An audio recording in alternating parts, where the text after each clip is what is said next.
Olá, seja bem-vindo, seja bem-vinda. Eu sou a Cláudia Mestre e hoje a gente vai falar sobre esta belezinha chamada A Morte de Ivan Ilyich, de Lev Tolstói.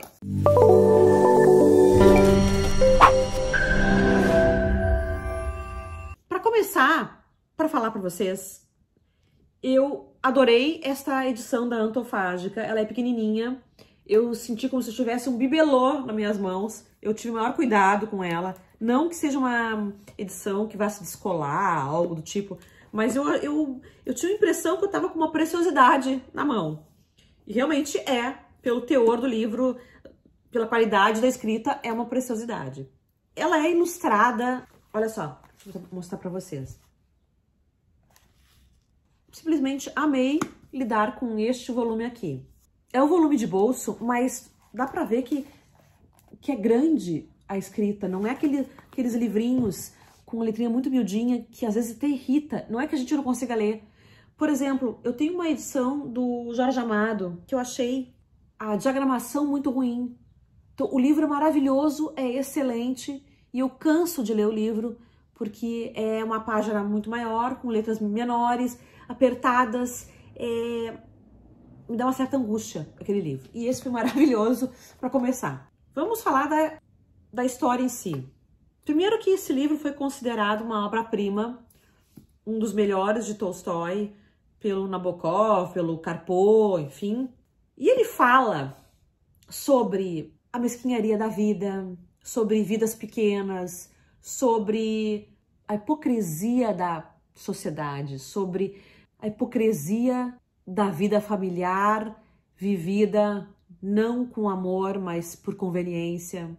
Ele fala da morte, repensa a vida, ele repensa amizades. É um livro que a gente lê rapidamente, ele é muito fluido, ele é muito fácil de ler, e ele conta a história, digamos assim, do futuro para o passado. Futuro para o passado? Não, soa mal isso. Do momento presente para o passado. Ele conta a história da morte de Ivan Ilyich. Já começamos com a morte dele e a gente vai retroceder até o passado.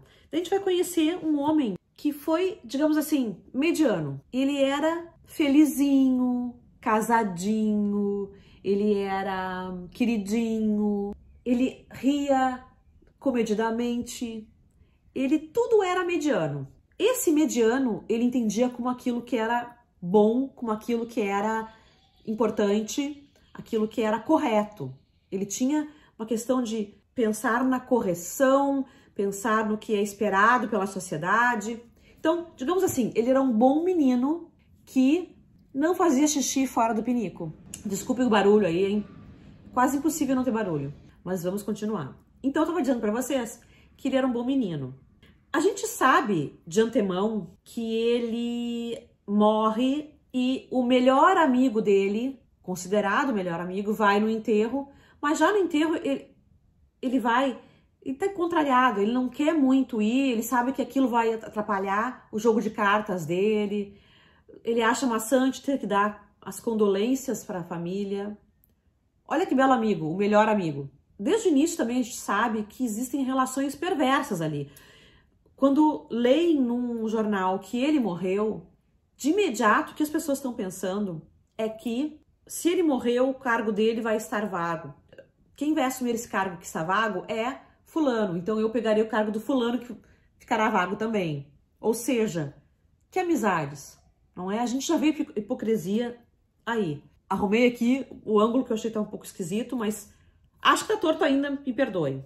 Desde o início a gente vê a hipocrisia dos amigos, dos colegas. Mas Ivan tá morto, vamos conhecê-lo em retrospectiva. A gente fica sabendo como é que ele lidou com o trabalho, como é que ele lidou com o amor, como é que ele lidou com os amigos, sempre de forma mediana. Quando Ivan chega a ficar doente, spoiler, pare aqui se você não quiser saber. A gente não vai saber qual é a doença que ele teve. É uma doença não dita, nos rins talvez, ninguém sabe. Quando ele fica doente, ele começa a ter muita dor e começa a se questionar a respeito da vida, dos momentos significativos que ele teve na vida, e ele chega à conclusão que não teve muitos momentos significativos. Confesso para vocês que eu fiquei na expectativa de, no final, que aquela paranoia que ele desenvolveu durante toda a doença dele fosse se mostrar infundada, que na verdade ele não estaria doente. Confesso para vocês que eu comecei o livro achando que, se já está começando com ele morto, talvez haja uma probabilidade que isso não aconteça, que haja uma reviravolta. Não houve essa reviravolta, ele estava morto, mas a gente vai ver que durante a contação da história, ele vai falar muito em estão mentindo para mim, não querem me dizer a verdade, coisas do tipo. Eu achei que era paranoia realmente dele e que ele estava muito assustado com a possibilidade de ter uma doença grave, que no final não teria. Sim, ele morreu dessa doença. Teve muitas dores e então, de um ponto determinado do livro até o final, nós acompanhamos o martírio do Ivan. A gente acompanha as dores dele, as dores físicas e emocionais, e a gente acompanha os pensamentos dele a respeito da morte, da vida, do que restou da vida dele, o que foi bom, o que foi ruim. Eu fiquei um pouco chocada, para não dizer muito, em perceber o quanto a vida dele foi pequena, o quanto a vida dele foi sem graça, o quanto ele não se destacou em nada, o quanto ele não achava interessante ter picos de alegria. As alegrias eram também medianas. Quero dizer para vocês que foi um livro muito bom de ler.